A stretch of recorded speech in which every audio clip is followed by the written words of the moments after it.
المفروض عليك انا كجمهور اعمل ايه؟ انا عندي ثقه تماما الناس اللي بتشجع الاهلي من قلبها عندها ثقه تماما ان الاهلي ياما عايشنا سيناريوهات تشيب العقل.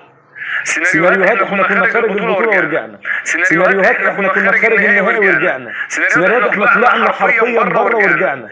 فخليك مستعد لسيناريو دراماتيكي هيخلي عضلات قلبك تقف.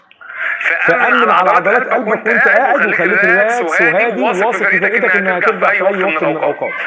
افرض ما رجعناش وخسرنا النهائي، سيدي الفاضل انت اكتر فرقه واخده البطوله، انت اكتر فرقه واصله نهائي، انت اكتر فرقه مشاركه في البطوله، انت سيد اسياد القاره دي.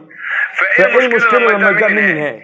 ما عنديش ادنى مشكله. اقرب منافس ليك الزمالك 5 دوري ابطال، يعني قده مرتين، مفيش حد عدى ب5 دوري ابطال. فايه المشكله يعني؟ ما عنديش ادنى مشكله. اتعامل مع